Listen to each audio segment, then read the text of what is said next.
something that is very critical, and I think we've never ever looked at how then, even what we discussed in the first hour, cost of doing business and what that is doing in terms of manufacturing. Because here we are saying we are releasing $1 million, right? Or we are giving $1 million this help money.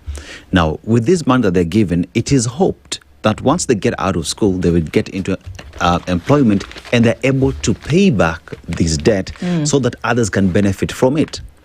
But in a country where manufacturing is not a priority, where manufacturing is not even a discussion point, one asks the question, these university students, how do you expect them to pay this so that others can benefit from the same? You know, because we can't just think about education in the sense that, fine, we're taking kids to school, we're paying for them so that they end up where?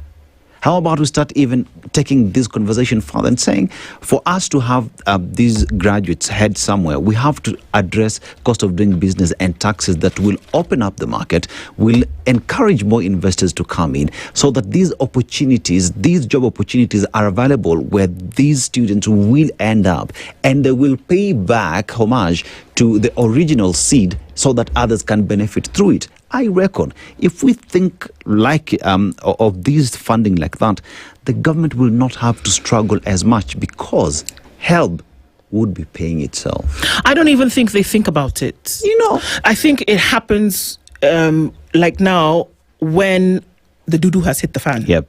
It's later because you think, oh, snap. The guys from HELP have come to Parliament. Hey, hello, did you know that there was no money? Oh, what are we doing? Oh, you know, that money that was there before, we used it to pay for whatever. That is when the realization hits.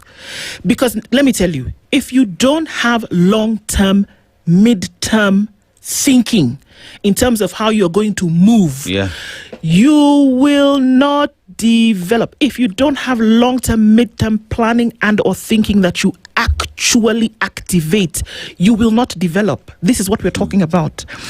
If you don't think about these things in a continuum, that the money you steal or mismanage today has an effect on the things that you should essentially be doing to develop, then I'm sorry. Even that suswa, you know what? You will not reach. The question that we're asking this morning, especially as concerns education, and then we're like the magician who keeps, you know, that eternal handkerchief that the magician pulls out of the hat.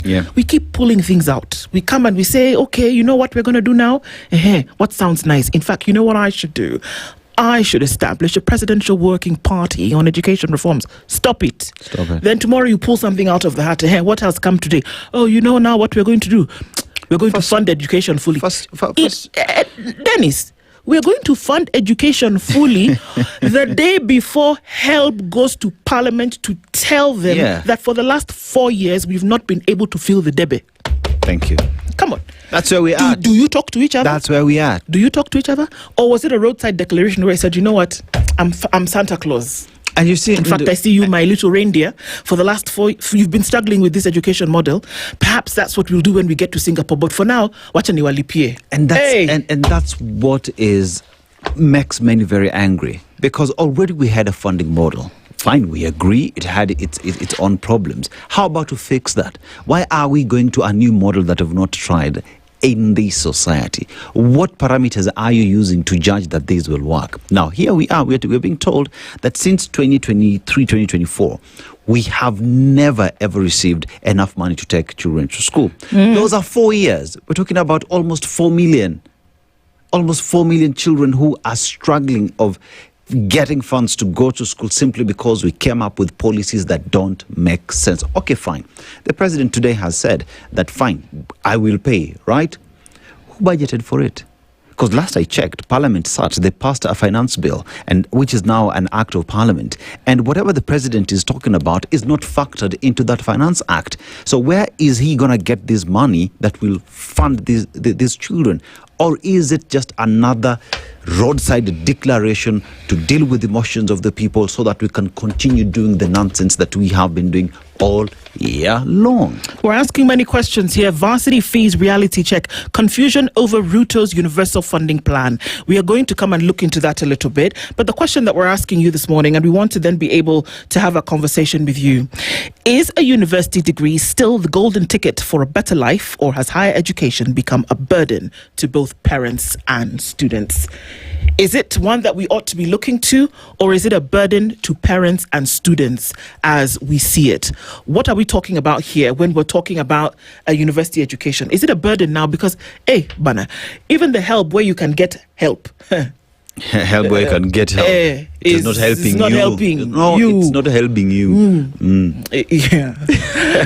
Exactly. So what exactly are we saying? Yeah. Or what is it that we are doing here? So let's look into this a little bit before we go to break and then get calls from you.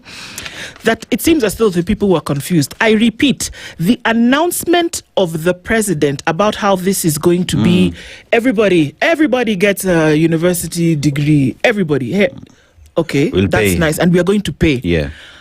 From where? The CS early this year told us that they do not know how much it costs to send a child in Kenya to school from ECD to university. They do not know the unit cost. Put that aside for a minute. Yeah. So when the president makes this announcement, you have to ask, is it political or is it practical? How much money is needed? Because I think that data and information should inform decisions and announcements. Yep. So if you do not know how much it costs, how do you then know how much you need to pay, and how then do you know where the money will come from? I know that there's something called a supplementary budget. We're about to see it, right? But is this involved? Was it in the thinking at the end of the financial year for Kenya at the end of June that the president was thinking, you know what we got to do, FCPA? We have to pay university. Or was it like over the weekend where he said, what can I promise them this week? Education. Let me promise something, education. It's been a minute since I did that. Come on. So where is that money supposed to come from? Or where is it actually coming from? Because guess what? They've been on holiday. They're going back to school in September. That money that you're saying pay for all, it is needed in September. Yep. As in, today is the 23rd of July. Finish July. August has 31 days. We finish. Yeah. By the first week of September, folks are trooping back to school. Universities, not university. Universities. For those who would then look for that government funding.